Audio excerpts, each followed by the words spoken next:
से रानी भी कहा जाता है। क्लियर है? चलिएगा, अब बात करते हैं अनाईमुड्डी। अनाईमुड्डी जो है मेरे प्यारे साथियों, दक्षिणी भारत की सबसे ऊँची चोटी है। अनाईमुड्डी की बात करें, दक्षिणी भारत की सबसे ऊँची चोटी है और यह पश्चिमी घाट की ऊँची चोटी भी है। ठीक है? दक्षिण भारत की सबसे ऊँची चोटी और यह पश्चिमी घाट की सबसे ऊँची चोटी है। और अनाईमुड्डी कहाँ पड़ते हैं? ये केरल में पड़ते हैं। कहाँ पड़ते हैं? ये केरल में पड़ते हैं। कहाँ पड़ते हैं? केरल में किसी को कोई दिक्कत पड़ता है, केरल में किसी को कर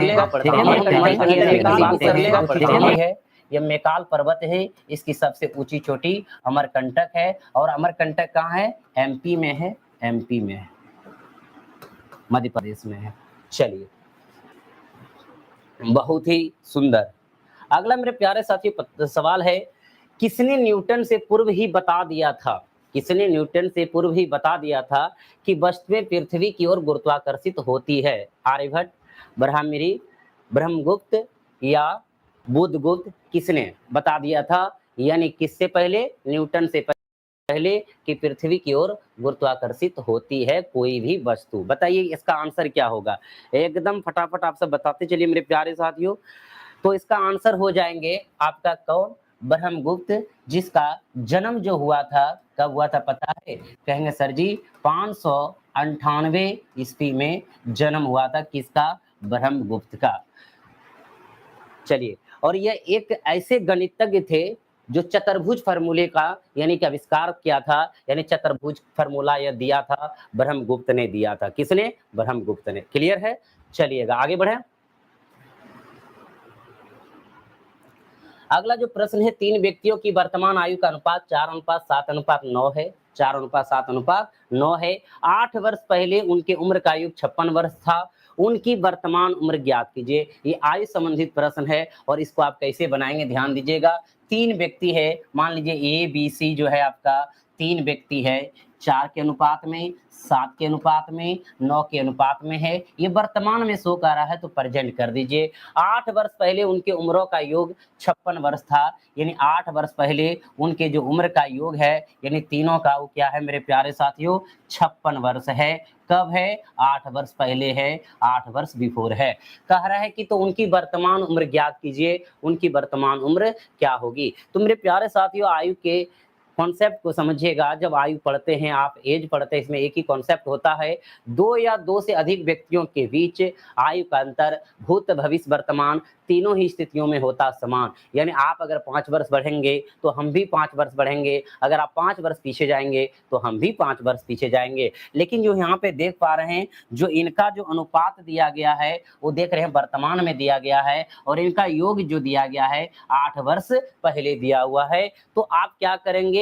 इस योग को यानी वर्तमान लाने का कोशिश करेंगे, यानी वर्तमान लाएंगे और जब वर्तमान आ जाएगा तो उनके बाद इन सब का योग 56 के बराबर आप कर देंगे, है ना? 56 के बराबर, 56 से आगे जो आपका वर्तमान में आएगा उनके बराबर कर देंगे। अब देखिएगा मेरे प्यारे साथियों 4:7:9 ये वर्तमान में अनुपात दिया है, ये हमारा 8 वर्ष पहले है, ए प्लस बी प्लस सी का उम्र का योग। तो चलिए इसको वर्तमान लाएंगे तो 8 वर्ष ये भी बढ़ेगा, 8 वर्ष ये भी बढ़ेगा, 8 वर्ष ये भी बढ़ेगा, यानी तीनों मिलके कितना बढ़ जाएगा? 8 या 24 वर्ष बढ़ जाएगा। और जैसे 24 होगा 6 4 10, 5 2 7 1 8, 80 वर्ष।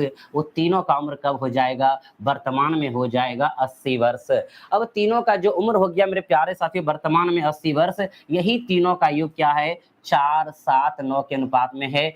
4 7 11, 11 9 क्या है? तो कहेंगे 20, 20 बराबर कितना हो गया? 80 हो गया। 1 बराबर क्या होगा? 4 होगा, यानी 1 यूनिट बराबर 4 हो गया। कह रहा है उनकी वर्तमान उम्र ज्ञात कीजिए, यानी सभी का वर्तमान उम्र चाहिए। तो 1 बराबर 4, तो 4 बराबर 4 चौक 16, 7 बराबर 7 चौक 28, 9 बराबर 9 चौक 36, यानी 16 28 36 जहां पर है आप आंसर लगा देंगे। आपका आंसर क्या हो जाएगा? दूसरा नंबर हो जाएगा। तो लगा दीजिए मेरे प्यारे साथियों, दूसरा नंबर आंसर हो गया। क्लियर है? नमक द्वारा भोजन को संरक्षित करने की विधि क्या कहलाती है? नमक द्वारा अगर भोजन को संरक्षित करेंगे, उस विधि को क्या कहते हैं? तो मेरे प्यारे साथियों, आप भोजन देखते हैं कि आप हिमीकरण पर भी भोजन को संरक्षित कर सकते हैं, लवणीकरण पर भी कर सकते हैं, निर्जलीकरण भी कर सकते हैं। यानी ये जितने भी सारे विधि है, इस पर आप भोजन को संरक्षित कर सकते हैं। लेकिन मेरे प्यारे साथियों, यह कह रहा है नमक द्वारा भोजन को संरक्षित करने की विधि क्या कहलाती है? तो लवणीकरण कहलाती है। लवणीकरण इसमें आंसर हो जाएगा। यानी आप देखते हैं मांस मछली जो भी होता है, उसमें क्या करता है, नमक लगा करके उसको रख देते हैं, तो मांस मछली जो है खराब नहीं होता है। तो हमारा क्या हो जाएगा? लवणीकरण आंसर हो जाएगा। नमक द्वारा भोजन को संरक्षण करने की विधि को क्या कहते हैं? लवणीकरण कहते हैं। तो मेरे प्यारे साथियों, आप जानते हैं लंबे समय तक उसको रखते हैं, फल रखते हैं, मांस रखते हैं, मछली रखते हैं, वो हम उसमें रख सकते हैं। दूसरा है हिमीकरण। हिमीकरण बताइए क्या है? तो हिमीकरण मेरे प्यारे साथियों क्या होता है? तापमान को कम करके, यानी जिसको आप फ्रिज में कहते हैं कि सब्जी वगैरह रख देते हैं, तो वहां पे हिमीकरण कहलाता है। यानी तापमान को कम करके भोजन को संरक्षित करना, यानी वो क्या कहलाता है? हिमीकरण कहलाता है। निर्जलीकरण क्या है? तो आपको मेरे प्यारे साथियों बता दें, भोजन को संरक्षित क्रिया के लिए उसमें नमी को हटाते हैं, और नमी की हटाने की प्रक्रिया को ही क्या कहते हैं? निर्जलीकरण कहते हैं। लेकिन इसका जो आंसर हो जाएगा वो हो जाएगा पहला नंबर। तो आप सब आंसर लगा दो पहला नंबर एकदम।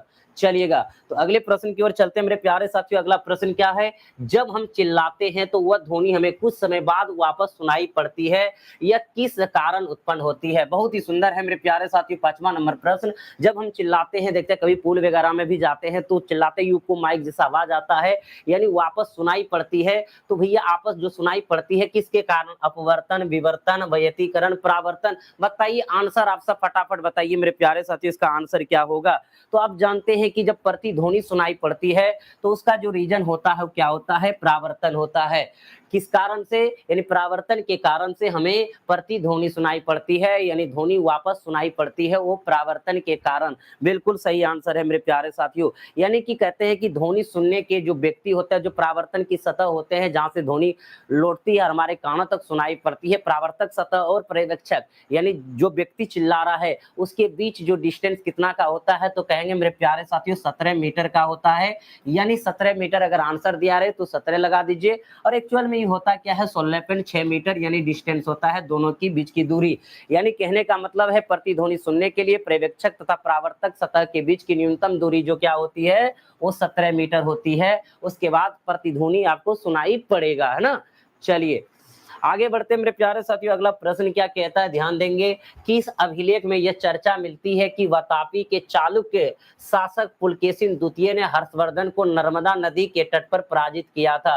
कौन सा अभिलेख में आपको ये जानकारी मिलती है कि पुलकेशिन द्वितीय ने हर्षवर्धन को नर्मदा नदी के तट पर पराजित किया था? पहला है एरन अभिलेख, दूसरा है एहोल अभिलेख, तीसरा है प्रयाग प्रशस्ति अभिलेख, और चौथा है जूनागढ़ अभिलेख। एकदम आंसर आप सब बताइए, फिर हम आंसर आपको जरूर देंगे। S K Raj ji good evening sir, all friend बिल्कुल गुड इवनिंग है मेरे प्यारे साथियों। आपको बताइए इसका आंसर क्या होगा? इसका आंसर हो जाएगा आपका, कहेंगे सर एहोल अभिलेख एक ऐसा अभिलेख है, यानी कि एहोल अभिलेख मेरे प्यारे साथियों एक ऐसा अभिलेख है जिसमें आपको पुलकेशिन द्वितीय और हर्षवर्धन नर्मदा नदी के तट पर जो पराजित किया था उसका वर्णन मिलता है।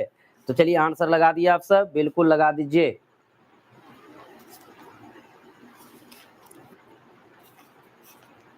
क्या बात है, एकदम सही जा रहे हैं आप सब। तो लगा देंगे आंसर मेरे प्यारे साथी, क्या हो जाएंगे? एहोल अभिलेख हो जाएंगे इसका आंसर। और आपको पता है कि हर्षवर्धन का जो है वो शासन काल कब से कब तक रहा था मेरे प्यारे साथियों? हर्षवर्धन का शासन काल जान लीजिए। हर्षवर्धन का जो शासन काल था, बोलिए कितना था, बता दीजिए आप सब। हर्षवर्धन का शासन काल कितना से कितना तक था? तो कहेंगे 606 से लेकर के 647 ईस्वी तक था इसका शासन काल। ठीक है, इतना तक था। पिता का नाम क्या था मेरे प्यारे साथियों? हर्षवर्धन के पिता का नाम था क्या? तो कहेंगे कि प्रकाश वर्धन था। क्या था? प्रकाश वर्धन था। क्या था? प्रकाश वर्धन था। तो कभी कभी पूछ भी देता है, इतना गहराई से तो नहीं पूछेगा, कहा नहीं जा सकता है। अरे प्रकाश वर्धन था। कौन था? प्रकाश वर्धन था। लगा दिया आंसर। चलिए तो मेरे प्यारे साथियों, यहाँ एहोल अभिलेख के बारे में थोड़ी सी जानकारी आपके सामने है, तो ध्यान दीजिएगा इस जानकारी पे, माइंड में थोड़ा एक बार घुमा लेंगे। एहोल अभिलेख से यह जानकारी मिलती है कि पुलकेशिन द्वितीय ने हर्षवर्धन को नर्मदा नदी के तट पर हराया था। कहाँ, किस नदी के तट पर? नर्मदा नदी के तट पर हराया था। इस पराजय के बाद हर्ष ने कभी भी दक्षिण की ओर उन्मुख नहीं हुए, और इसी का वर्णन किसमें मिलता है? एहोल अभिलेख में मिलता है। हर्षवर्धन का शासनकाल जो रहा है 606 से लेकर के 647 ईस्वी तक रहा है। पिता जो है प्रकाश वर्धन लिख दिए थे क्या? ये प्रभाकर वर्धन है, सॉरी क्षमा चाहेंगे, प्रभाकर है, प्रभाकर वर्धन। ठीक है मेरे प्यारे साथियों, पिता जो है कौन है? प्रभाकर वर्धन है। और हेनसांग हर्षवर्धन का क्या था? दरबारी कवि था। यानी पूछा जाएगा कि हर्षवर्धन का दरबारी कवि कौन था, तो हेनसांग था। हौ से हर्षवर्धन, हौ से हेनसांग, यानी हेनसांग जो थे हर्षवर्धन का दरबारी कवि था। पुस्तक जो है हर्षवर्धन का कौन कौन है? रत्नावली है, प्रियदर्शिता है, नागानंद है। ये जो पुस्तक है वो किसका है? हर्षवर्धन का। पूछा जाता है रत्नावली तो बता देंगे हर्षवर्धन, ये इंपॉर्टेंट पुस्तक भी है उनका। हर्ष चरित्र जो है हर्षवर्धन की जीवनी है, यानी हर्षवर्धन की जीवनी जो है किसमें वर्णित है? हर्षचरित्र में। और हर्षचरित्र को किसने लिखा है? उसके दरबारी कवि बाणभट्ट के द्वारा लिखी गई, यानी बाणभट्ट ने लिखा है। हर्षवर्धन की राजधानी कहाँ है? कंजौन है भैया। हर्षवर्धन की राजधानी कहाँ है? कंजौन है, तो कंजौन आंसर लगा देंगे। हर्षवर्धन ने बंगाल के शासक शशांक को पराजित किया था, जिसने बोधि वृक्ष कटवा कर फेंकवा दिया था। यानी पूछा जाता है कि बोधि वृक्ष किसने कटवा के फेंका था, तो भैया शशांक ने फेंका था। और शशांक ने जो है, शशांक को हर्षवर्धन ने पराजित किया था।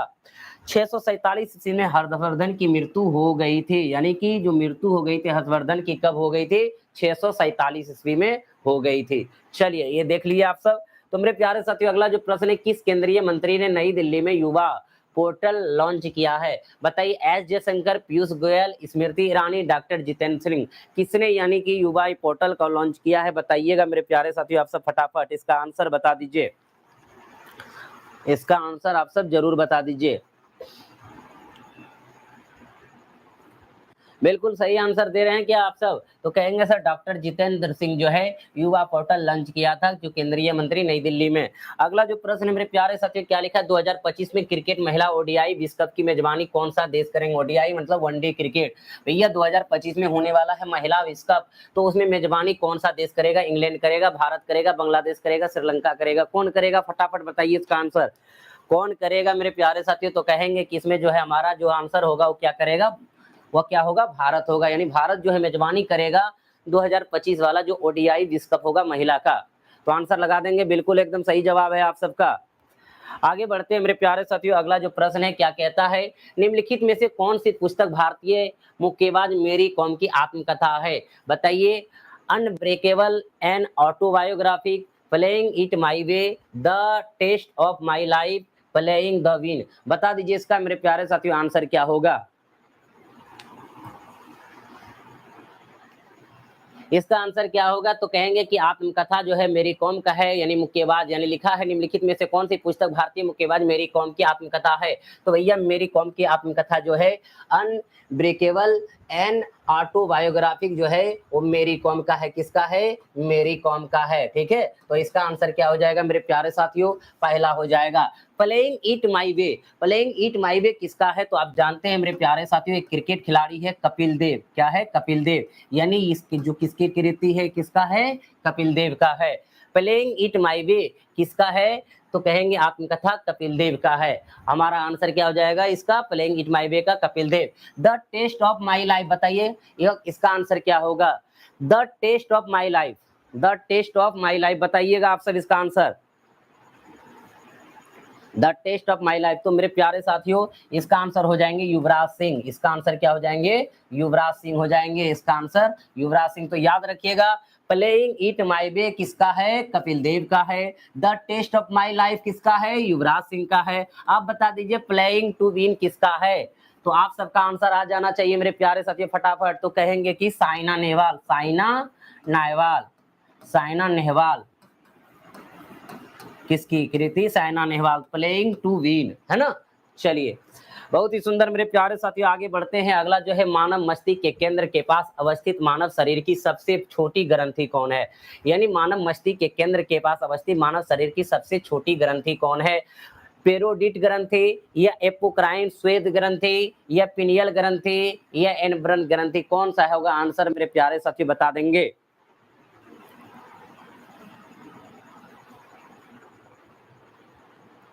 तो आपका जो आंसर हो जाएगा इसमें क्या हो जाएगा, पिनियल ग्रंथि हो जाएगा। यानी मानव मस्तिष्क के केंद्र के पास अवस्थित जो ग्रंथि होते हैं वो सबसे छोटी ग्रंथि है, उसी का नाम क्या है, पिनियल ग्रंथि है। और मेरे प्यारे साथियों पिनियल ग्रंथि की लंबाई कितनी होती है, तो आपको पता है कि इनकी जो लंबाई होती है वो 5 से 8 है। क्या 5 से 8 है, 5 से 8 क्या mm, 5 से 8 mm, 5 से 8 mm होती है यानी पिनियल ग्रंथि की लंबाई एकदम। चलिए, और मेरे प्यारे साथियों ये जो है मेलाटेलिन का जो है स्राव करती है, मेलाटेलिन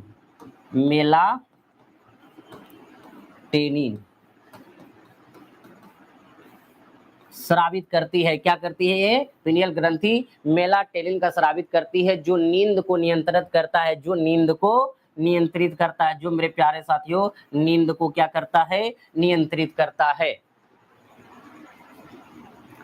क्लियर है, किसी को कोई दिक्कत? और आप जानते हैं इसका जो एक उपनाम है उसका क्या है, तीसरी आंख, यानी तीसरा आंख बोल सकते हैं मेरे प्यारे साथियों। इसको आप बोल सकते हैं तीसरा, यानी कि सॉरी तीसरा आंख, हाँ वही तीसरा आंख यानी तीसरा नेत्र, ठीक है, तीसरा नेत्र बोल सकते हैं आप इसको। चलिए आगे बढ़े। अगर मेरे प्यारे साथी इसी में पूछे कि मानव शरीर की सबसे छोटी ग्रंथि जो है पिनियल ग्रंथि है, तो सबसे बड़ी ग्रंथि कौन होगा, तो आंसर बताइए सबसे बड़ी ग्रंथि कौन है, फटाफट एकदम आंसर बता दीजिए, सबसे बड़ी ग्रंथि कौन है, सबसे बड़ी ग्रंथि कौन है बता देंगे। तो सबसे मानव शरीर की सबसे बड़ी ग्रंथि कौन है मेरे प्यारे साथियों, यकृत। कौन है, यकृत है, मानव शरीर की सबसे बड़ी ग्रंथि यकृत। चलिए अगला जो प्रश्न है क्या लिखा, प्रकाश का पूर्ण आंतरिक परावर्तन तभी संभव है डैश निम्नलिखित में से किस माध्यम में पूर्ण आंतरिक परावर्तन संभव है। समझ रहे बात को, यानी प्रकाश का पूर्ण आंतरिक परावर्तन तभी संभव है डैश निम्नलिखित में से किस माध्यम में पूर्ण आंतरिक परावर्तन संभव है। तो मेरे प्यारे साथियों आप जानते हैं कि यहाँ पे ऐसे एक सघन माध्यम, एक हम देखिएगा सघन माध्यम की बात करेंगे और एक विरल माध्यम की बात करेंगे। तो मेरे प्यारे साथियों एक सघन माध्यम लिख दिए और एक विरल माध्यम लिख दिए, ठीक है, इसको समझिएगा, बहुत ही सुंदर यह है, इसको समझिएगा, इधर लिखते हैं, इधर समझाने में अच्छा लगेगा। एक सघन माध्यम और दूसरा विरल माध्यम, ठीक है। मेरे प्यारे साथियों आप जानते हैं कि जब प्रकाश सघन से विरल या विरल से सघन की ओर जाता है तो क्या होता है, यानी कि अविलंब से दूर भागता है या विलंब की ओर मुड़ जाती है। तो इसी घटना को हम लोग क्या कहते हैं, प्रकाश का पूर्ण आंतरिक परावर्तन कहते हैं। अब इसमें मेरे प्यारे साथियों यहाँ पे दिया है कि प्रकाश का पूर्ण आंतरिक परावर्तन तभी संभव है, यानी कब संभव है, यानी जब सघन से विरल में जाएगा तो क्या होगा, ये चीज को समझिएगा। जब सघन से विरल माध्यम में जाएंगे, जब सघन से मान लीजिए कि वो विरल माध्यम में जाएंगे, ये सघन है, ये ऊपर वाला सघन लिखे, और जब वो विरल माध्यम में जाएंगे तो अविलंब से दूर भागेंगे, क्या होगा, अविलंब से दूर भागेंगे, है ना।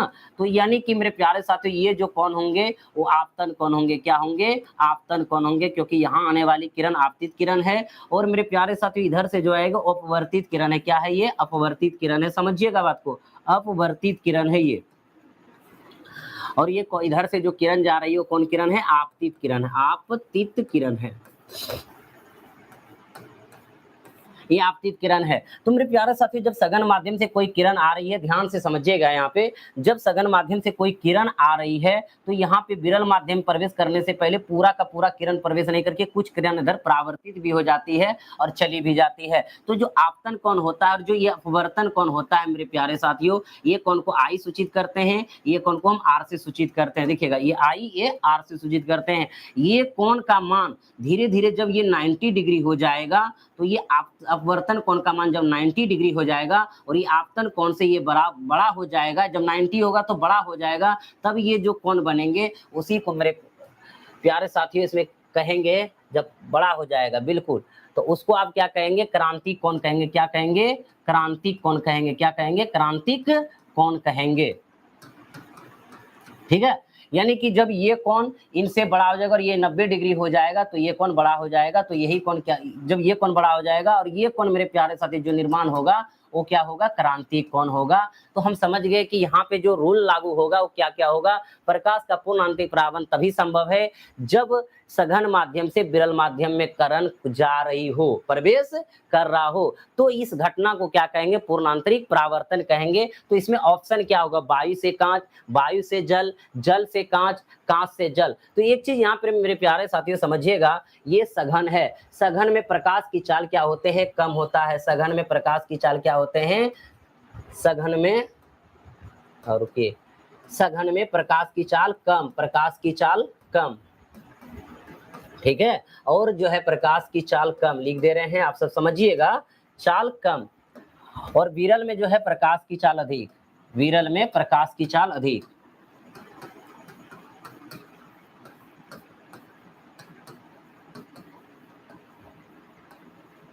प्रकाश की चाल अधिक, ठीक है। तो ऐसी घटना जब घटित होंगे तो मेरे प्यारे साथियों क्या हो जाएंगे, पूर्णांतिक परावर्तन होंगे। लेकिन कह रहा है इसमें से वायु से कांच, वायु से जल, जल से कांच, कांच से जल, क्या आंसर होगा। तो आप देख रहे हैं सघन से हम विरल की ओर प्रवेश कर रहे हैं, और सघन मतलब प्रकाश की चाल कम होगा, और विरल में प्रकाश की चाल क्या होंगे, अधिक होंगे। तो वायु क्या है यहाँ पे मेरे प्यारे साथियों, वायु विरल है, और कांच क्या है, सघन है। तो हम विरल से सघन की ओर नहीं जाएंगे, यानी सघन से विरल की ओर जाएंगे, तो ये वाला आंसर नहीं होगा। वायु से जल, वायु जल के, ये वायु और जल की जब बात तुलना करेंगे तो वायु यहाँ पे क्या हो जाएंगे मेरे प्यारे साथियों, विरल हो जाएंगे, और जल क्या हो जाएंगे, सघन हो जाएंगे। तो ये भी आंसर नहीं होगा। जल से कांच, जल यहाँ पे कांच की तुलना में यहाँ पे क्या हो जा रहा है पता है, ये हो जा रहा है विरल, और ये हो जा रहा है सघन। तो ये आपका आंसर नहीं होगा। कांच से जल, यहाँ पे कांच हो जा रहा है सघन, और विरल क्या हो जा रहा है मेरे प्यारे साथियों, जल हो जा रहा है। तो आंसर क्या हो जाएगा, चौथा हो जाएगा। चौथा आंसर क्या करेंगे, लगा देंगे।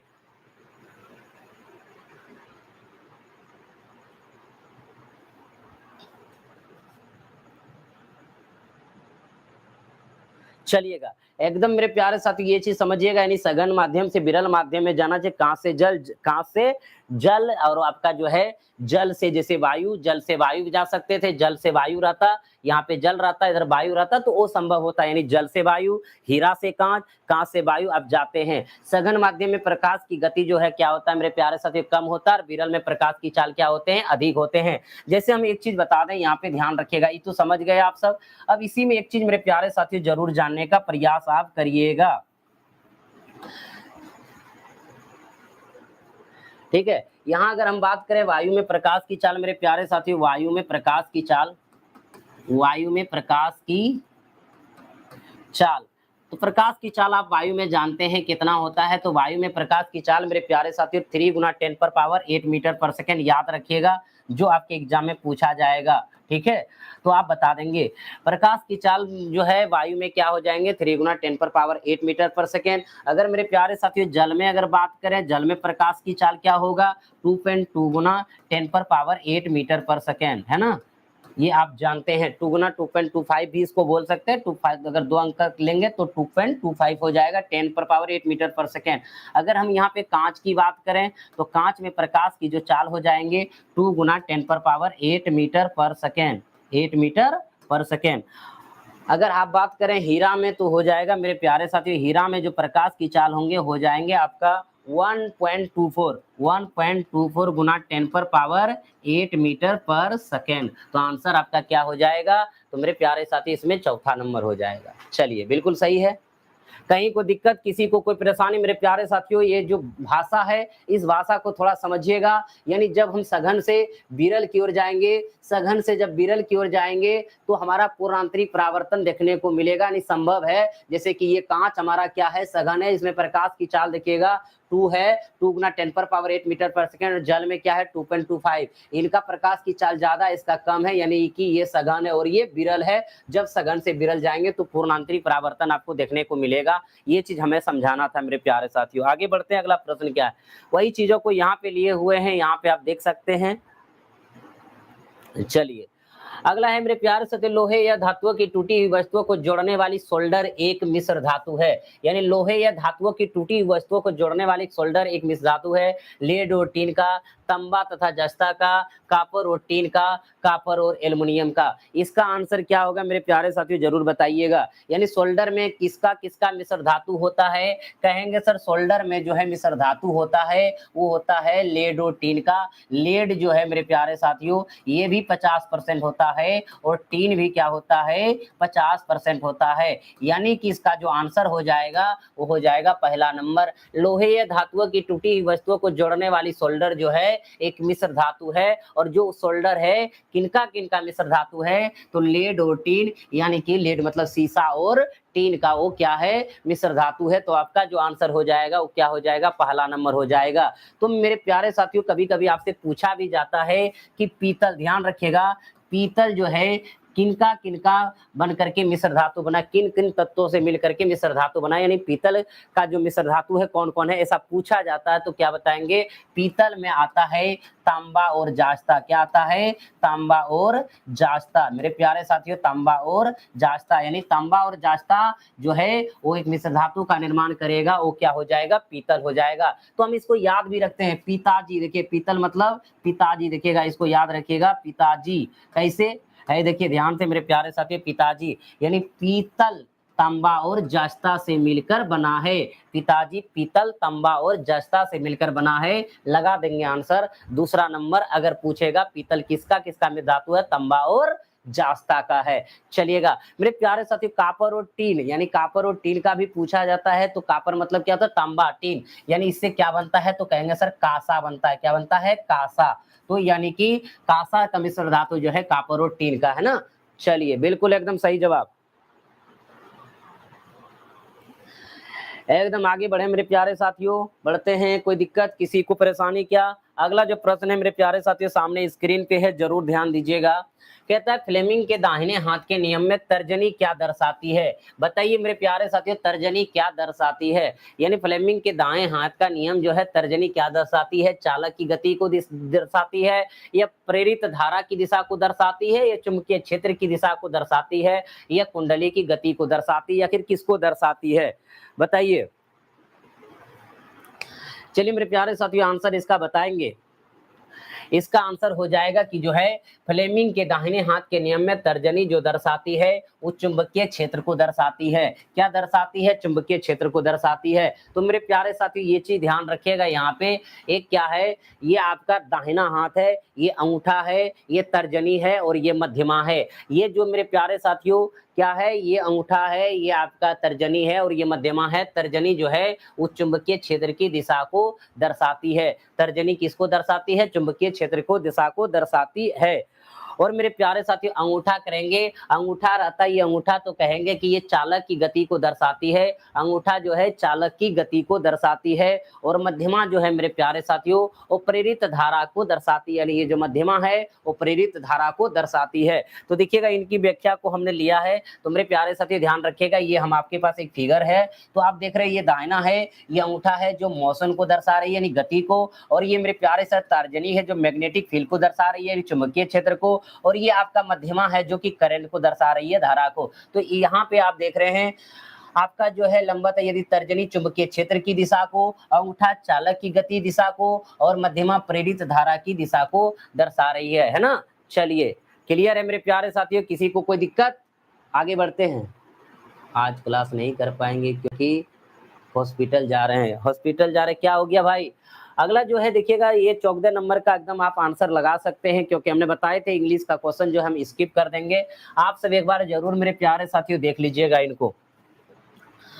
जादू टोना वशीकरण मंत्र तथा बुरे कार्यों के लिए परिशुद्धि इत्यादि का संबंध निम्नलिखित में से किस वेद से है? यानी जादू टोना हो गया, वशीकरण हो गया, मंत्र हो गया, बुरे कार्यों के लिए जितना भी परिशुद्धि इत्यादि का यानी संबंध है वो मेरे प्यारे साथियों आपको देखने को मिलते हैं अर्थर्ववेद में। तो आपका जो आंसर हो जाएगा क्या हो जाएगा? अर्थर्ववेद हो जाएगा। लगा दीजिए मेरे प्यारे साथियों अर्थर्ववेद, एकदम लगा देंगे अर्थर्ववेद। चलिए इस वेद में आपको क्या मिलते हैं? तंत्र मंत्र मिलते हैं, जादू टोना मिलते हैं, वशीकरण मिलते हैं, सारे यहाँ पे चर्चा किए गए हैं, है ना। अर्थवेद में मेरे प्यारे साथियों सभा और समिति, यानी अर्थवेद में जो है सभा, सभा और समिति, सभा, अर्थवेद में सभा और समिति को प्रजापति की दो पुत्रियां यानी कहा गया है। सभा और समिति को अर्थवेद में प्रजापति की दो पुत्रियां भी कहा गया है ना। चलिए है, तो बताइए भैया क्या है किसका? बांग्लादेश का, भूटान का, नेपाल का, म्यांमार का। तो आपका आंसर क्या हो जाएगा? इसका आंसर फटाफट दीजिए। चलिएगा मेरे प्यारे साथी, इसका आंसर एकदम फटाफट दे दीजिए। भारत के किस पड़ोसी देश की राष्ट्रीय मुद्रा क्या है? तो आंसर क्या हो जाएगा? म्यांमार हो जाएगा, यानी म्यांमार की जो है करेंसी जो है मुद्रा क्या है? क्यात है। क्या हो जाएगा आंसर मेरे प्यारे साथियों? म्यांमार का क्यात हो जाएगा। अगर इसमें देखा जाए तो आपका बांग्लादेश का, आप तो जानते हैं बांग्लादेश का मेरे प्यारे साथियों क्या होगा? तो कहेंगे टाका होगा। क्या होगा? बांग्लादेश का टाका होगा। और भूटान का बताइए क्या होगा? तो भूटान का अगर बता देंगे मेरे प्यारे साथ, नगुलटुम होगा। नगुलटुम जिसको बोलते हैं, नगुलटुम ना, ऐसे नगुलटुम। चलिएगा, भूटान का हो गया मेरे प्यारे साथियों। और आप जानते हैं नेपाल का जो है क्या होता है? नेपाली रुपया होता है। क्या होता है? नेपाली रुपया होता है। नेपाल का नेपाली रुपया होता है।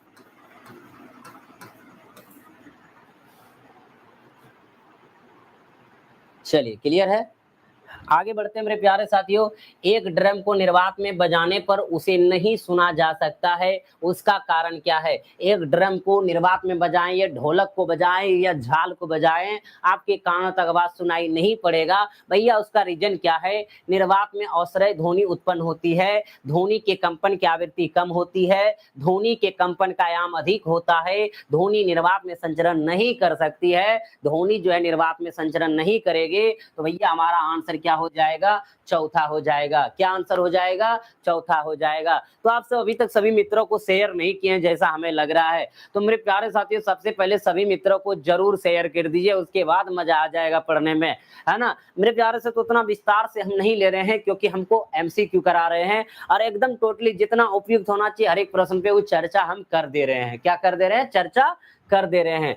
चलिएगा, अगला जो प्रश्न है मेरे प्यारे से, लक्षद्वीप का सबसे बड़ा द्वीप क्या है? लक्षद्वीप का सबसे बड़ा द्वीप कौन है? तो भैया लक्षद्वीप का सबसे बड़ा द्वीप एंड्रोथ है। सबसे बड़ा द्वीप क्या? एंड्रोथ है। और सबसे छोटा द्वीप पूछा जाएगा, सबसे छोटा द्वीप पूछा जाएगा तो आप वित्रा लगा देते। सबसे छोटा द्वीप वित्रा होगा लक्षद्वीप का, और सबसे बड़ा द्वीप एंड्रोथ होगा। लक्षद्वीप का सबसे बड़ा द्वीप क्या होगा? एंड्रोथ होगा। तो चलिए मेरे प्यारे साथियों आंसर लगा देंगे एंड्रोथ सबसे बड़ा द्वीप, और छोटा द्वीप पूछेगा तो वित्रा होगा। और आपसे पूछ दे मेरे प्यारे साथियों, लक्षद्वीप में द्वीप समूह कितने हैं? लक्षद्वीप में पूछ दे द्वीप समूह कितने हैं, तो बताइएगा 36 द्वीप समूह है। कितने द्वीप समूह हैं? 36 द्वीप समूह हैं, है ना। चलिएगा, बिल्कुल।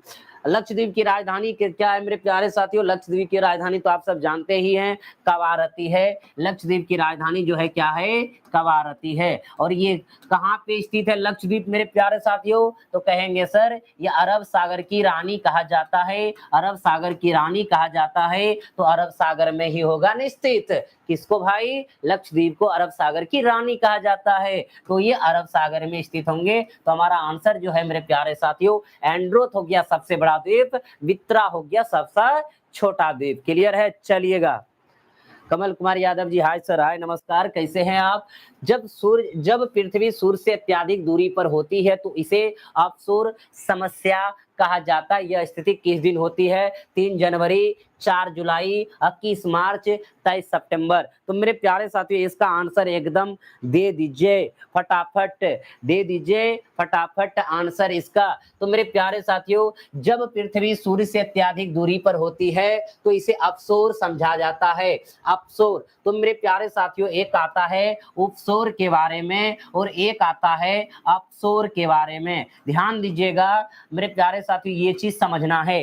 ऑफशोर और ऑफशोर। अप मतलब दूरी, अप मतलब दूरी, उप मतलब नजदीक। जब नजदीक की बात आता, पृथ्वी सूर्य से नजदीक दूरी पर कब होंगे, तो इसका आंसर होता 3 जनवरी। आंसर क्या होता है मेरे प्यारे साथियों? 3 जनवरी होता, लेकिन अफसोर जो है वो होता है 4 जुलाई। क्या होता है? 4 जुलाई। यानी अफसोर की घटना जब दूर होंगे तो उसका आंसर होगा 4 जुलाई। और मेरे प्यारे साथियों, आप जब जानते हैं विषुवत रेखा पर जब लंबवत हो जाती है, यानी कि उस दिन जो 21 मार्च और 23 सितंबर होता है, वो दिन रात क्या हो जाता है? बराबर हो जाता है 21 मार्च और 23 सितंबर को।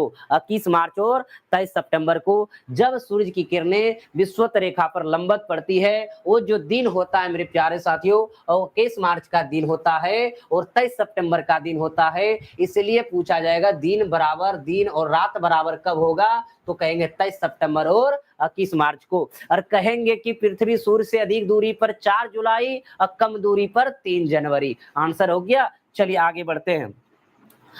शेरशाह तथा हुमायूं के बीच का युद्ध जिसके बाद हुमायूं को भारत से भागना पड़ा था, वह युद्ध निम्नलिखित में से कौन सा युद्ध था? बहुत ही अच्छा प्रश्न है मेरे प्यारे साथियों, शायद ये पिछले क्लास में भी हुआ होगा इस युद्ध के बारे में थोड़ा सा चर्चा। तो एकदम मेरे प्यारे साथियों यहाँ ध्यान दे दीजिएगा। शेरशाह तथा हुमायूं के बीच का युद्ध जिसके बाद हुमायूं को भारत से भागना पड़ा था, वह युद्ध निम्नलिखित में से कौन सा था? चौसा का युद्ध, कन्नौज का युद्ध, पानीपत का प्रथम युद्ध, पानीपत का द्वितीय युद्ध। तो मेरे प्यारे साथियों बताइए, सबसे पहले चौसा का युद्ध कब हुआ था? ये बता दीजिए, चौसा का युद्ध कब हुआ था? तो मेरे प्यारे साथियों चौसा का युद्ध जो हुआ था 1539 ईस्वी में हुआ था। चौसा का युद्ध कब हुआ था? 1539 ईस्वी में हुआ था। किसके बीच? तो आप जानते हैं ना मेरे प्यारे साथियों, फटाफट एकदम बता देंगे। हुमायूं अपनी जान बचाकर भागने में सफल रहा था इसी युद्ध में, यानी चौसा के युद्ध में शेरशाह सूरी से। और कन्नौज का युद्ध जो बिलग्राम का युद्ध है वो हुआ था कब? 1540 ईस्वी में हुआ था। और भैया इसी युद्ध की वजह से यानी उसको भागना पड़ा था। किसको? हुमायूं और जो शेरशाह के बीच युद्ध हुआ था, हुमायूं को भारत से जो भागना पड़ा था वो कन्नौज का युद्ध था, जो कि 1540 ईस्वी में लड़ा गया था।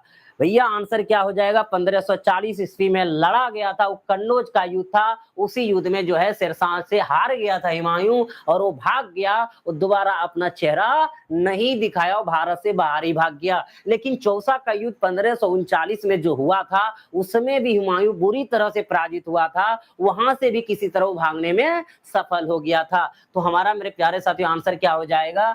दूसरा हो जाएगा। पानीपत का प्रथम युद्ध बताइए कब हुआ था और पानीपत का द्वितीय युद्ध कब हुआ था? एकदम मेरे प्यारे साथियों पानीपत का प्रथम युद्ध बता दीजिए कब हुआ था? आंसर एकदम दे दीजिए, पानीपत का प्रथम युद्ध कब हुआ था?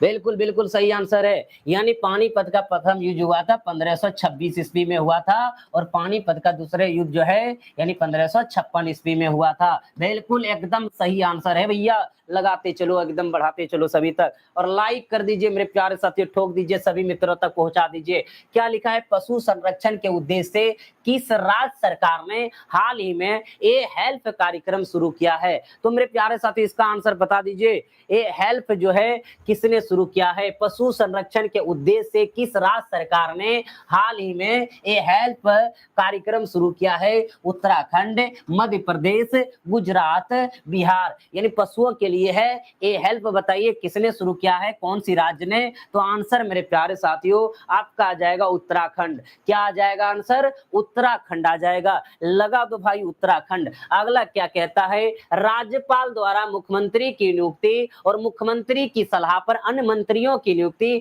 किस अनुच्छेद के द्वारा किया जाता है? तो मेरे प्यारे साथियों आप जानते हैं कि बहुत से ऐसे राज्य हैं जहां पे आपका एक ही सदन है, लेकिन बहुत से ऐसे राज्य हैं जहां पे दो सदन है, एक विधान परिषद है कि विधानसभा है। आप जानते हैं मुख्यमंत्री जो है मेरे प्यारे साथियों वो बहुमत दल का नेता होता है। और आप जानते हैं राज्य की बात कर रहे हैं हम, और उसको मुख्यमंत्री को जो है यानी नियुक्ति करता है कौन करता है? राज्यपाल करता है। और राज्यपाल जो है किस अनुच्छेद के तहत करता है? तो आपके पास ऑप्शन 4 है, बताइएगा। तो मेरे प्यारे साथियों सबसे पहले राज्यपाल द्वारा मुख्यमंत्री की नियुक्ति होती है, फिर देखते हैं मंत्रालय दिया जाता है, किसको स्वास्थ्य मंत्रालय, किसी को खेल मंत्रालय, किसी को गृह मंत्रालय मिलता है। लेकिन उसका जो सलाह देते हैं मुख्यमंत्री देते हैं, उन्हीं के सलाह पर अन्य मंत्रियों की भी नियुक्ति होती है। तो बताइए भैया किस अनुच्छेद के तहत? तो यहाँ पे जो आर्टिकल है आर्टिकल 164 के तहत, आर्टिकल 164 के तहत। लेकिन अगर यहाँ पूछा जाएगा तो 164 1 लगा दीजिएगा, 164 1 जरूर लगा दीजिएगा मेरे प्यारे साथियों। अगर कहेंगे कि अनुच्छेद 155 के तहत क्या होता है, तो भैया कहेंगे कि 155 के तहत राज्यपाल की नियुक्ति होती है, यानी 165-55 के अंतर्गत राज्यपाल की नियुक्ति होती है। अनुच्छेद 75 एक के तहत क्या होता है, प्रधानमंत्री की नियुक्ति होती है। किसकी नियुक्ति होती है? प्रधानमंत्री की नियुक्ति होती है मेरे प्यारे साथियों। और प्रधानमंत्री की सलाह पर यानी उनके मंत्रियों की नियुक्ति होती है। जिस प्रकार अन्य मंत्रियों की नियुक्ति मुख्यमंत्री की सलाह पर होते हैं, उसी प्रकार प्रधानमंत्री की नियुक्ति राष्ट्रपति करते हैं और उसकी जो है अन्य मंत्रियों की नियुक्ति प्रधानमंत्री की सलाह पे करते हैं। और अनुच्छेद कितना में 75 एक के साथ। अब आपके पास बचा है मेरे प्यारे साथियों अनुच्छेद 165, तो बता देंगे, कहेंगे कि राज्य का महाधिवक्ता का जो नियुक्ति होता है वो होता है 165 के तहत। क्लियर है मेरे प्यारे साथियों? आगे देखिएगा, यही डाटा आपके पास है। अनुच्छेद 164 ए के यानी राज्यपाल द्वारा मुख्यमंत्री की नियुक्ति और मुख्यमंत्रियों की सलाह पर अन्य मंत्रियों की नियुक्ति होती है। अनुच्छेद 165 के तहत राज्य का महाधिवक्ता, जो अभी बात किए, अनुच्छेद 155 तक राज्यपाल की नियुक्ति, अनुच्छेद 75 एक के तहत प्रधानमंत्री की नियुक्ति राष्ट्रपति करेगा और तथा प्रधानमंत्री की सलाह पर अन्य मंत्रियों की नियुक्ति करेगा। क्लियर है मेरे प्यारे साथियों? अभी बिहार में आने वाले वैकेंसी है, यहाँ बिहार पुलिस आ चुका है भैया, आने वाले वैकेंसी है दरोगा है और आपका सचिवालय भी निकला था इधर, और उसके बाद बीएसएससी आने वाला है। तो भैया लगे रहिए। और पहले एलडीसी भी फॉर्म भराया, अभी तक एग्जाम नहीं लिया, उसका ठिकाना नहीं है, कहाँ से आएगा भैया अभी। तो चलिए मेरे प्यारे साथियों, ये मैथ हमारा पहला दर्शन हुआ आज की क्लास में। एक वृत्त की त्रिज्या 25 सेंटीमीटर है और उसकी एक जीवा की लंबाई 30 सेंटीमीटर है। वृत्त के केंद्र से जीवा की दूरी ज्ञात करनी है। तो मेरे प्यारे साथियों एक चीज हम समझिएगा, यहाँ पे बहुत ही मजेदार तरीके से समझ सकते हैं आप। पता है भाई कैसे? तो चलिए यहाँ सबसे पहले देख रहे हैं, ओ छोटा कर लो भैया इसको, बड़ा कर दो, थोड़ा बड़ा वृत्त बना दो, मजा आ जाए ना। तो चलिएगा, तो मेरे प्यारे साथी ये क्या है? एक वृत्त है। इसमें कह रहा है कि वृत्त की त्रिज्या 25 सेंटीमीटर है, तो यहाँ पे कहीं ना कहीं सेंटर होगा, रेडियस होगा 25 सेंटीमीटर, देख लेंगे। उसकी एक जीवा की लंबाई 30 सेंटीमीटर है। इसकी जीवा यानी कि यहाँ पे भी जीवा, यहाँ पे जीवा और बड़ी जीवा व्यास कहलाती है ना मेरे प्यारे साथियों। कहते हैं एक जीवा की लंबाई 30 सेंटीमीटर, वृत्त के केंद्र से जीवा की दूरी क्या होगी? आप सोच रहे हैं यहाँ जीवा दिए और अभी अभी सर बात बोल रहे थे कि व्यास ही सबसे बड़ी जीवा होती है। अगर त्रिज्या 25 सेंटीमीटर है, व्यास हो जाएगा 50, इसका मतलब यहाँ तो जीवा है ही नहीं, तो ही नीचे ही कहीं जीवा होगा। बिल्कुल है। और भैया कहता है वृत्त की त्रिज्या 25 सेंटीमीटर है, तो यहाँ से यहाँ 25 सेंटीमीटर, तो इधर से भी इधर 25 सेंटीमीटर होंगे। कहता है वृत्त के केंद्र से जीवा की दूरी क्या है? तो भैया वृत्त के केंद्र से जीवा की दूरी क्या है? तो देखिएगा यहाँ से यहाँ पूछ रहा है ये वाली दूरी क्या है। एकदम आप सब साफ देख रहे हैं। तो चलिए इन्हीं की ये दूरी हमें ज्ञात करनी है। तो मेरे प्यारे साथियों कैसे? तो है देखिए ऐसे, यहाँ मान लीजिए ओ है, यहाँ मान लीजिए ए है, यहाँ मान लीजिए बी है, यहाँ सी है। आप देखते हैं कि जो जीवा हमारा ये वाली है, इसको यहाँ पे लंब डालेंगे तो बीचों बीच काटेंगे, और जीवा है कितना 30, तो ये हो जाएगा 15, ये हो जाएगा 15, है ना। अब मेरे प्यारे साथियों वृत्त की त्रिज्या कितना है? 25 है। बात को समझिएगा, इसका मतलब ये वाली लंबाई निकल जाएंगे ओसी। ओसी लंबाई यानी लंब है, ये 90 डिग्री पर है, तो भैया ओसी बराबर निकालिए, तो ये हो जाएंगे कर्ण और ये हो जाएंगे आधार, ये हो जाएंगे लंब। तो हम कहेंगे सर कर्ण का स्क्वायर यानी 25 का स्क्वायर 625। बात को समझिएगा मेरे प्यारे साथियों। और ये क्या है? 15, 15 का स्क्वायर क्या हो जाएगा? 225 हो जाएगा, है ना। अब चलिए यहाँ पे लिख दिए भैया 225 की बात कर लिए। अब इनको हल करिए, 625 में 225 जाएगा, 400 हो जाएगा, और 400 का निकालेंगे तो क्या हो जाएगा? 20 हो जाएगा, 20 हो जाएगा। तो मेरे प्यारे साथियों लगा देंगे हम 20। कितना नंबर ऑप्शन? दूसरा नंबर ऑप्शन। क्लियर है? हेलो, हाँ जी जी जी। एक बार लाइव स्टूडेंट का नाम लेने के लिए कह दिए तो ले लेते हैं भैया, नाम ले लेते हैं। क्या करते हैं? नाम ले लेते हैं। क्या करते हैं? नाम ले लेते हैं एक बार आप सभी का। तो चलिए अटेंडेंस बना दीजिए, फटाफट नाम ले लेंगे मेरे प्यारे साथियों। क्या करेंगे? नाम ले लेंगे, बिल्कुल ले लेंगे। अटेंडेंस बना दीजिए, आप सब नाम जरूर ले लेंगे मेरे प्यारे साथियों। आगे बढ़ते हैं। मैथ समझ गए। कहता है त्रिलोक किस समास का उदाहरण है? भैया त्रिलोक जो है किस समास का उदाहरण है बता देंगे।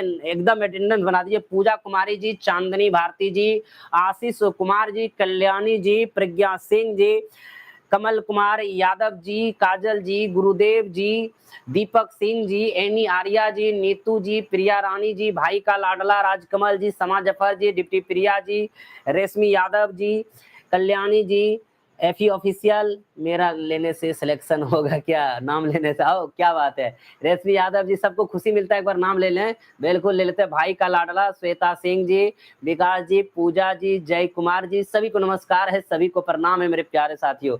चलिए, बहुत ही सुंदर। देखिएगा, इस त्रिलोक किस समास का उदाहरण है भैया? समास आपको पहले याद रखना पड़ेगा, उसके बाद मजा आ जाएगा। तो जानते हैं जिस समास का पहला, देखिएगा यहाँ त्रिलोक मतलब आ रहा है संख्यावाचक का बोध हो रहा है। तो मेरे प्यारे साथी, जिस समास का पहला पद संख्यावाचक हो, बताइए वो कौन सा समास होगा? तो कहेंगे सर द्विगु समास होगा। यानी त्रिलोक में पहला जो है, प्रथम पाद जो है, प्रथम जो खंड है वो संख्यावाचक है, इसीलिए मेरे प्यारे साथियों वो द्विगु समास है। तो लगा दीजिए द्विगु समास, आंसर दूसरा नंबर। यानी त्रिलोक कौन सा समास है? तो कहेंगे सर द्विगु समास है। जैसे कहते त्रिभुज कौन सा समास है? कहेंगे आपका द्विगु समास है। चतुर्भुज कौन सा समास है? तो कहेंगे सर द्विगु समास है, क्योंकि पहला पद जो है उसका संख्यावाचक है, और पहला पद संख्यावाचक का अगर बोध कराता है तो भैया वो समझ लीजिए द्विगु समास है। चलिए, बहुत ही सुंदर। सर मेरा नाम नहीं लिए, राज विभीषण टाके, नाम ले लिया आपका, इस बार पक्का ले लिया भैया। इंग्लिश को थोड़ा हम स्किप कर देते हैं, इसका आंसर भले लगवा देते हैं। 25 का आंसर आप सब देख लीजिए, लगा देते हैं मेरे प्यारे साथी। सी नंबर होगा इसका, ये देख लीजिएगा आप सब, है ना। शरीर में हेमोग्लोबिन का कार्य क्या है भैया? बता दीजिए। शरीर में जो हेमोग्लोबिन होता है उसका कार्य क्या है? ऑक्सीजन का परिवहन, जीवाणु का नष्ट करना, रक्ताल्पता को रोकना, लौह का उपयोग। आखिर इसमें क्या होगा? शरीर में हेमोग्लोबिन क्या कार्य करता है? आंसर एकदम फटाफट बताइए। तो आप सब आंसर बता दिए होंगे मेरे प्यारे साथियों, क्या आंसर होने वाला है? आंसर ही छोटा सा प्रश्नों का जवाब दे दीजिए, छोटा सा तो प्रश्न है। तो कहेंगे सर जी ऑक्सीजन का परिवहन जो है होमोग्लोबिन के कारण ही होता है, यानी होमोग्लोबिन का कार्य है ऑक्सीजन का परिवहन। तो चलिए, बिल्कुल सही आंसर है आप सबका। अगला जो प्रश्न, आवर्त सारणी में अक्रिय गैस को एक साथ एक वर्ग में रखा गया है, इनमें से कौन सी गैस अक्रिय गैस नहीं है?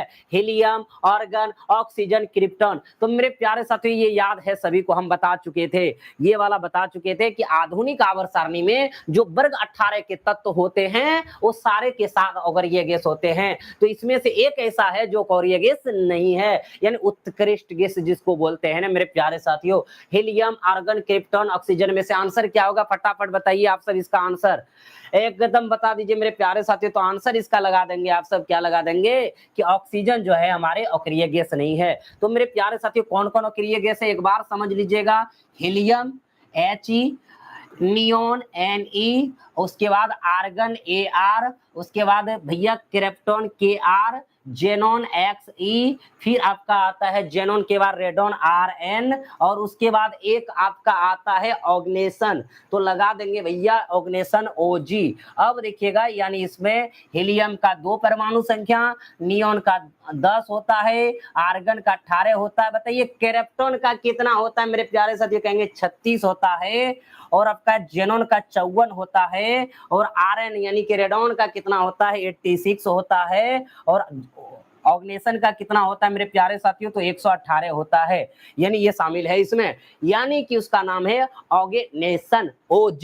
तो मेरे प्यारे साथियों helium 2, neon 10, argon 18, krypton 36, xenon 54, radon 86 यानी 86, और ऑग्नेशन का 118। ये जितने भी है वर्ग 18 तत्व के ही जो है वर्ग 18 के एलिमेंट हैं, यानी वर्ग 18 के तत्व हैं। तो ये सारे के सारे मेरे प्यारे साथियों अक्रिय गैस है। कौन सा गैस है? अक्रिय गैस है, जिसको आप नोबेल गैस भी कहते हैं। क्या कहते हैं? नोबेल गैस भी कहते हैं। तो याद रख सकते हैं, जिस प्रकार याद रखिए हे, ने, अर, कर, XERNOG, जैसे आपको याद रखना भैया याद रख सकते हैं इसको। चलिए संतोष जी एकदम बहुत बहुत धन्यवाद मेरे प्यारे साथियों, बढ़े आगे। चलिएगा, ये किसके तत्व है? वर्ग 18 के। बार बार कह देते हैं वर्ग 18 के जितने भी तत्व हैं सारे अक्रिय गैस है ना। चलिएगा, अगला जो प्रश्न है मेरे प्यारे साथियों, किस अधिनियम ने केंद्र में द्वैध शासन प्रणाली को स्थापित किया था? भैया ये हम संडे के क्लास में ये प्रश्न जरूर करा दिए थे, तो इसका आंसर फटाफट जरूर दे दीजिए आप सब।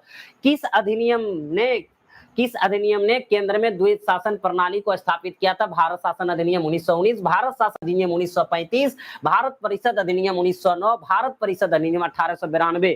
तो मेरे प्यारे साथियों जरूर बताइएगा इसका आंसर क्या होगा।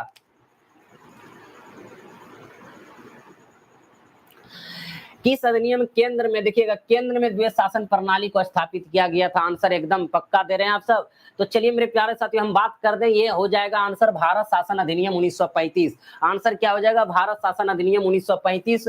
अब देखिएगा यानी कि प्रांत से, ध्यान दीजिएगा मेरे प्यारे साथियों, प्रांत में जो द्वैध शासन था, प्रांत में जो द्वैध शासन था वहां से हटा करके केंद्र में द्वैध शासन जो लाया गया वो भारत शासन अधिनियम 1935 के तहत लाएगा। प्रश्न को समझिएगा, प्रांत में द्वैध शासन को हटाकर केंद्र में द्वैध शासन जो प्रणाली स्थापित किया गया है वो भारत शासन अधिनियम 1935 के द्वारा किया गया है। तो आपका आंसर हो जाएगा 1935। संघीय न्यायालय की स्थापना मेरे प्यारे साथियों हम संडे के क्लास में बताए थे 1937 में हुआ है, लेकिन किस अधिनियम के तहत? भारत शासन अधिनियम 1935 के तहत हुआ है संघीय न्यायालय की स्थापना। और आप जानते हैं अखिल भारतीय संघ की भी स्थापना किस अधिनियम के तहत हुआ है? भारत शासन अधिनियम के तहत ही हुआ है। क्लियर है? चलिए आगे बढ़े मेरे प्यारे साथियों। बाका कब आइएगा सर जी, बता दीजिए। बिल्कुल बता देंगे मेरे प्यारे साथियों। कहते हैं स्वाद कालिका द्वारा जीव के किस भाग पर मीठे का अनुभव किया जाता है? मेरे प्यारे साथियों हम लोग तो एक प्राणी हैं, मीठा, स्वाद, खट्टा, कड़वा सब चीज जानते हैं। क्या जानते हैं? सब चीज जानते हैं। जी के माध्यम से कहीं नमकीन लगता है, कहीं मीठा लगता है, कहीं स्वाद खट्टा लगता है, कहीं कड़वा लगता है। बताइए मेरे प्यारे साथियों आंसर इसका क्या होगा? एकदम अगर आप स्वाद के इतने प्यारे हैं तो जरूर बता दीजिएगा आंसर। तो मेरे प्यारे साथी इसमें पूछा क्या गया है कि स्वाद कालिका द्वारा जीव के किस भाग पर मीठे का अनुभव कहते हैं? अग्र भाग पर, अगला जो भाग है ये वाला, हाँ समझ रहे हैं, अग्र भाग पर जो है मीठा लगता है, पीछे भाग पर कड़वा लगता है, और भैया किनारों पर जो है क्या लगता है? खट्टा लगता है। पीछे भाग कड़वा लगेंगे, अग्र भाग मीठा लगेंगे, किनारे पर क्या लगेंगे पता है? खट्टा लगेंगे। तो चलिए इनकी व्याख्या को देखते हैं मेरे प्यारे साथियों। तो क्या है देखिएगा, यहाँ पे जीव के किनारों पर खट्टा, ये भी बोले जीव के किनारों पर खट्टा, यानी जो जीव है किनारा है खट्टा है। और मीठे के बारे में क्या पूछा? जीव के अग्र भाग पर मीठा, यानी अग्र भाग अगला भाग, ये वाला अगला भाग है, यहाँ मीठा है। और देखिए जीव के पिछले भाग पर कड़वा, देखिए पिछला भाग कड़वा है, लेकिन यहाँ पे कहेंगे जीव के अग्र भाग, तो अग्र भाग दो जगह देखने मिल रहा है। ये अग्र तो ये है, लेकिन जीव के अग्र भाग के किनारे पर एकदम शुरू में, एकदम टूहिनी पर भैया वहां क्या होता है? तो कहेंगे सर नमकीन लगता है। तो आपको याद रहेंगे, कैसे बता दें, जीव के अग्रभाग सबसे पहले क्या स्वाद लेना पसंद करते हो लाइफ में? मीठा मीठा होना चाहिए, चाहे लाइफ की कोई भी स्थिति हो, जिंदगी जीने का हो, जो भी हो, तो कहते हैं मेरे प्यारे से मीठा स्वाद पसंद आता है। तो जीव पर अग्रभाग पर मीठा, सुनिएगा अग्रभाग पर मीठा, और उनके पीछे जाइए तो कड़वा मिलेगा आपको, और किनारे पर खट्टा मिलेगा। देखिए मीठा, फिर आप पीछे जाइए कड़वा, किनारा जाइए मीठा, लेकिन कहेंगे मीठा से पहले डरते हैं कि कैसा स्वाद होगा, चखने की कोशिश करते हैं, तो एकदम यानी कि अग्रभाग के किनारे पर क्या लगेंगे? नमकीन लगेंगे। भैया लगा दो आंसर, ऐसे बना के एकदम फटाफट आ जाएंगे। स्क्रीनशॉट ले सकते हैं, बिल्कुल ले सकते हैं ये चीजों को, कि एक जगह आपको देखने को मिल जाएगा। तो चलिए मेरे प्यारे साथियों, दक्षिण भारत के अभियान के दौरान अलाउद्दीन खिलजी ने सबसे पहले किस दक्षिणी राज्य पर अभियान किया था? तेलंगाना पर किया था, पांड्या पर किया था, देवगिरी पर किया था, होयसल पे किया था, किस पे किया था? मेरे प्यारे साथियों जरूर बताना है, इसमें एकदम आंसर बता दीजिए। बहुत ही सुंदर है मेरे प्यारे साथियों, फटाफट आंसर दीजिए इनका। तो कहेंगे सर कि दक्षिण भारत के अभियान के दौरान अलाउद्दीन खिलजी ने सबसे पहले किस दक्षिणी राज्य पर अभियान किया था? वो देवगिरी पर किया था। कहां पे किया था? देवगिरी पर, जिसकी राजधानी भी कहां थी? देवगिरी थी। यानी जिसकी भी राजधानी कहां थी? देवगिरी थी। उस समय वहां शासक कौन था मेरे प्यारे साथियों बताइएगा? उस समय वहां शासक कौन था? तो वहां बताएंगे उस समय जो शासक था वो रामचंद्र देव था। कौन था? रामचंद्र देव था। रामचंद्र देव था शासक, और वही सबसे पहले आक्रमण किया था, यानी कि 1294 ईस्वी के आसपास, है ना, 1294 में। यानी मेरे प्यारे साथियों राजधानी कहां थी? देवगिरी थी, और शासक वहां के कौन थे? रामचंद्र देव थे। और दक्षिण भारत के अभियान जो है, यानी किस जो है ये नेतृत्व किया था इसका कौन? मलिक काफूर ने। मलिक काफूर ने, जो कि कहा जाता है मेरे प्यारे साथियों, यानी वो जेंडर में आते थे, यानी कि कहते हैं कि वो मलिक काफूर जो थे एक हिजड़ा थे जो कि 1000 दिनार में खरीदा गया था, यानी किसके द्वारा, यानी अलाउद्दीन खिलजी के द्वारा, यानी उसी का नेतृत्व किया था दक्षिण भारत का अभियान करने का, उसने नेतृत्व किया था। और पहला जो हुआ था देवगिरी हुआ था, जिसकी राजधानी देवगिरी थी, और शासक कौन था, रामचंद्र देव था। क्लियर है मेरे प्यारे साथियों, तो आप लगा देंगे आप सब क्या, रामचंद्र। लेकिन तेलंगाना, उसके बाद मेरे प्यारे साथियों तेलंगाना के भी बारे में जान लीजिए। तेलंगाना में वो दूसरा आक्रमण किया था, तेलंगाना में कब, 1300, ये भी समझिएगा, तेलंगाना में जो उसका आक्रमण हुआ था 1308 ईस्वी में हुआ था। उसकी राजधानी उस समय कहां पे थी, तो कहेंगे वारांगल थी, वारांगल, वारांगल जिसको बोल सकते हैं आप, यहाँ वारांगल थी, ठीक है। उसकी राजधानी उस समय कहां थी, वारांगल थी। और उस समय जो उनके शासक थे प्रताप रुद्रदेव, प्रताप देखिएगा, प्रताप रुद्रदेव, प्रताप रुद्रदेव द्वितीय, यानी उस समय उसके शासक कौन थे, प्रताप रुद्रदेव द्वितीय था, जब तेलंगाना पर आक्रमण किया गया था अलाउद्दीन खिलजी के द्वारा। उस समय जो है 1308 ईस्वी में वारंगल राजधानी था, उस समय शासक कौन थे, प्रताप रुद्रदेव थे। क्लियर है मेरे प्यारे साथियों, समझ गए। अब जो है तीसरा आक्रमण हुआ था होयसला, यहाँ पे जहाँ पे द्वार समुद्रम, देखिए द्वार समुद्र दिखा नहीं रहा है, अपडेट मारना पड़ेगा, रुकिएगा मेरे प्यारे, कभी कभी यही चीज होता है। द्वार समुद्रम,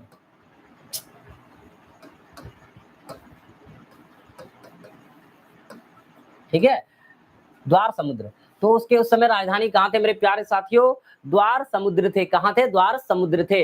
और उस समय जो है वहां के शासक कौन थे, तो आप जानते हैं शासक जो वीर वल्लभ द्वितीय थे, कौन थे, वीर वल्लभ द्वितीय, वीर वल्लभ द्वितीय थे।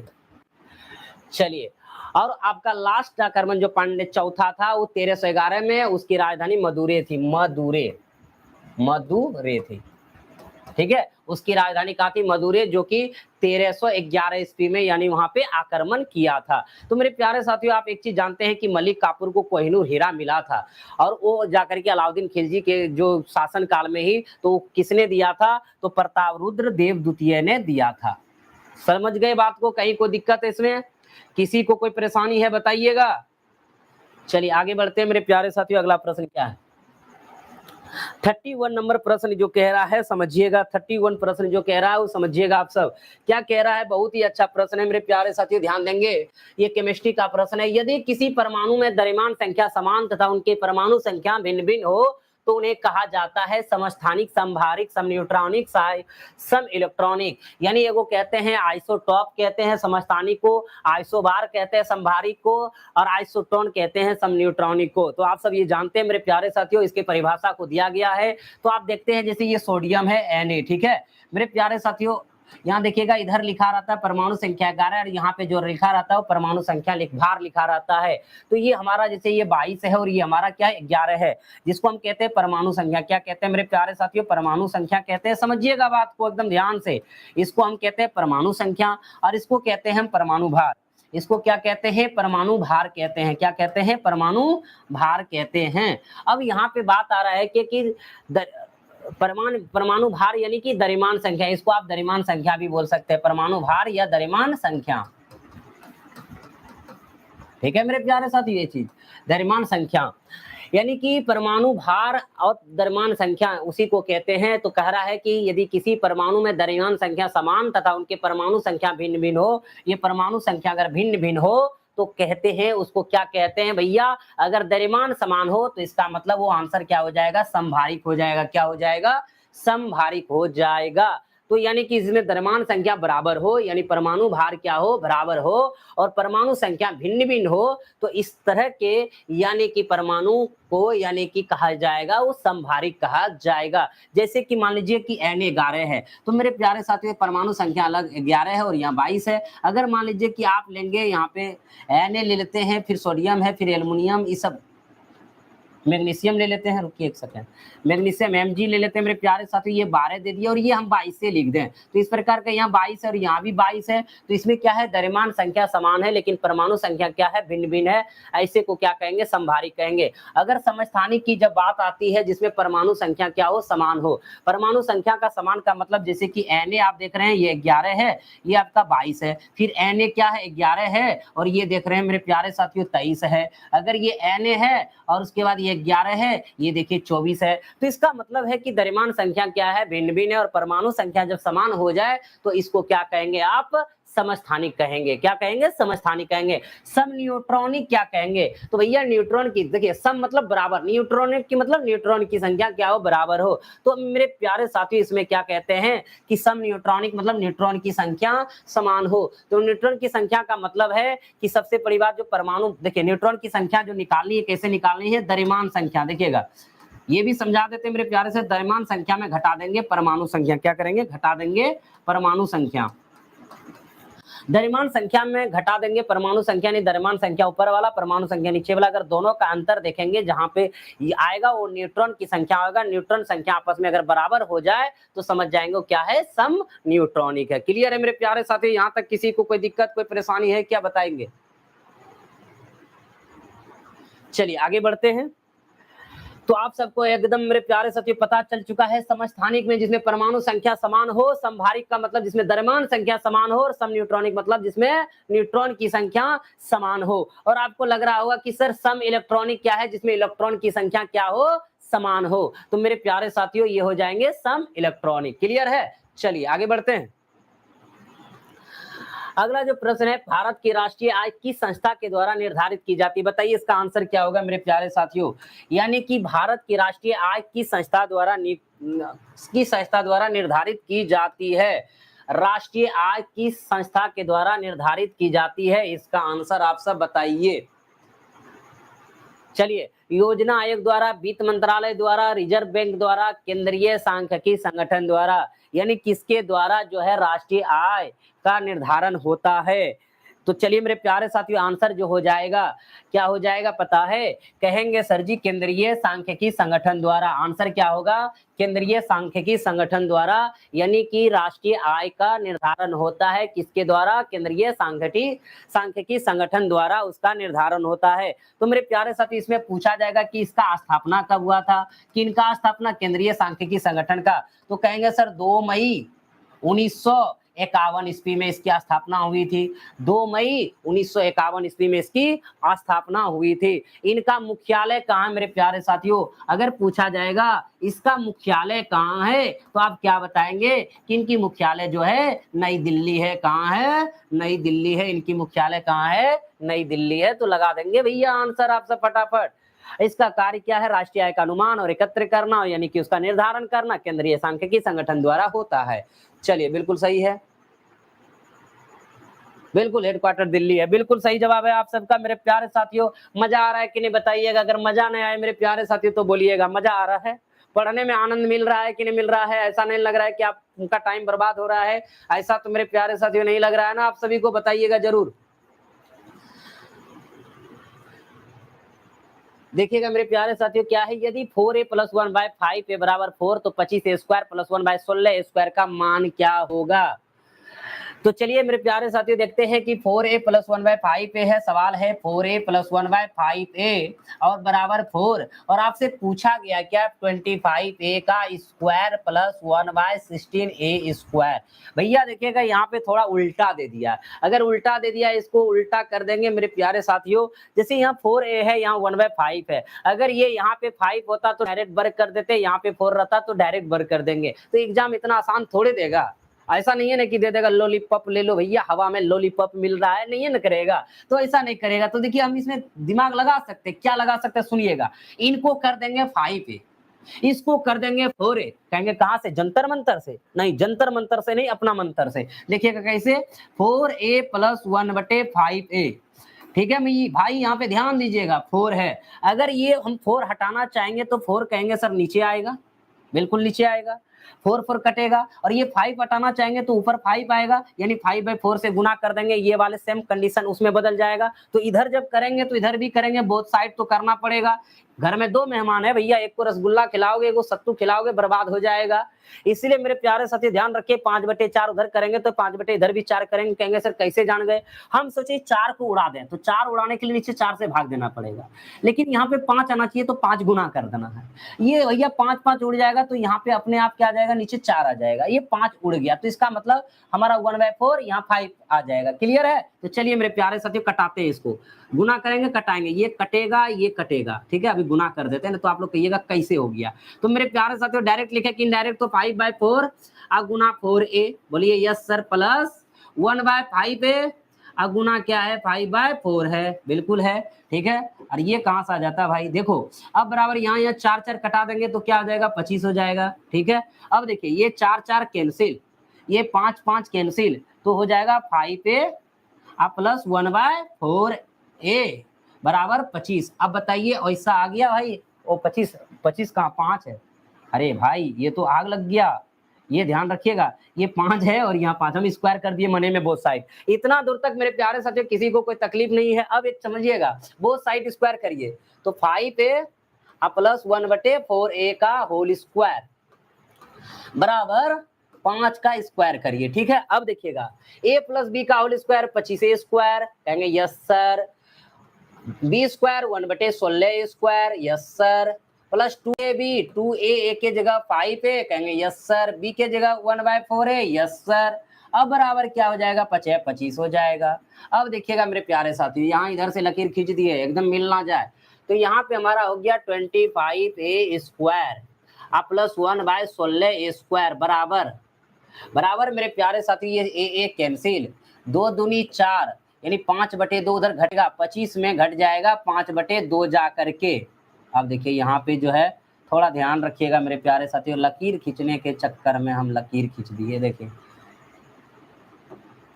ऐसे दबा के खींचो भाई, यहाँ पे क्या है 5/2 उधर घट जाएगा, तो इसका मतलब मेरे प्यारे सब 25 दूना 50 में 5 चला गया, 45/2 होगा। और 45/2 कहीं ऑप्शन है तो कहेंगे यस सर, हमारा आंसर क्या है, दूसरा नंबर है।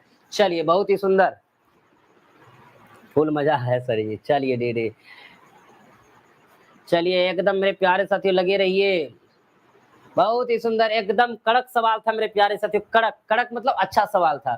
चलिए अगले सवालों की ओर चलते, क्या कहता है सुनेंगे। भैया ये इंग्लिश आ गया, ये आप देख लीजिए आंसर क्या होगा, हम लगवा देते हैं, आप सब इनको जरूर देख लीजिएगा। ठीक है, चलिए हम इंग्लिश को स्किप कर दे रहे हैं, क्योंकि भैया इंग्लिश बताना नहीं है हमको, हम बताएंगे सारे चीजों को, लेकिन इंग्लिश छोड़ दे रहे हैं। बाद में हम आपको इंग्लिश टीचर से इंग्लिश पढ़वा देंगे, ये निश्चित रखेंगे, ध्यान रखिएगा। निम्नलिखित में से कौन सही सम्मिलित है, सिल्वर आयोडाइड, हॉर्न सिल्वर। भैया सिल्वर आयोडाइड तो कृत्रिम वर्षा होता है, सिल्वर आयोडाइड तो कृत्रिम वर्षा होता है ना, ये तो गलत है, ये वाला तो सम्मिलित नहीं है, ये सम्मिलित नहीं है, क्योंकि सिल्वर आयोडाइड से कृत्रिम वर्षा आप कराते हैं, और सिल्वर क्लोराइड को तो हॉर्न सिल्वर बोलते हैं। उल्टा दे दिया भैया ये, इसका मतलब इसको हॉर्न सिल्वर बोलते हैं। क्या बोलते हैं, हॉर्न सिल्वर। ठीक है, यानी कि सिल्वर क्लोराइड को हॉर्न सिल्वर बोलेंगे, और यदि आए कृत्रिम वर्षा तो गलत है, वो सम्मिलित नहीं है। जिंक सल्फाइड दिया है भैया क्या, फिलास्फर ऊन, तो फिलास्फर ऊन जिंक सल्फाइड होगा नहीं, फिलास्फर ऊन का जो होता है क्या होता है पता है, जिंक ऑक्साइड होता है, जिंक ऑक्साइड होता है, जिंक ऑक्साइड होता है भैया, किसका, फिलास्फर ऊन का जिंक ऑक्साइड, तो ये जिंक सल्फाइड आएगा नहीं। जिंक फॉस्फाइड चूहे का विष, बिल्कुल सही है मेरे प्यारे साथियों, आंसर क्या हो जाएगा, चौथा हो जाएगा आपका जिंक फॉस्फाइड चूहे का विष। आंसर लगा दो आप, जिंक फॉस्फाइड चूहे का विष सही सम्मिलित है। अगर आपसे पूछेगा सिल्वर आयोडाइड कृत्रिम वर्षा, सिल्वर क्लोराइड कहेगा तो हॉर्न सिल्वर कहा जाता है, और फिलास्फर उनके लिए जिंक ऑक्साइड होता है। भाई आंसर एकदम फटाफट आप सब लगा दो, मजे से भाई लगा दो, एकदम कोई दिक्कत नहीं है, मजे से एकदम भैया लगा दो साफ साफ। तो आप जान गए हॉर्न सिल्वर सिल्वर क्लोराइड को कहा जाता है, ठीक है, और कहा जाता है भैया सिल्वर आयोडाइड को कृत्रिम वर्षा कहा जाता है भैया। ठीक है, चलो उसे वर्षा भी कराया जाता है। चूहे का जिंक फॉस्फाइड हो गया, फिलास्फर का जिंक ऑक्साइड हो गया, एकदम कड़क है, मूसा का दवाई है, बिल्कुल ये मूसा का ही दवाई है। चलिए मेरे प्यारे साथियों, चूहे को मारने के लिए जिंक फॉस्फाइड का प्रयोग करते हैं ना, बहुत ही सुंदर एकदम। 36 नंबर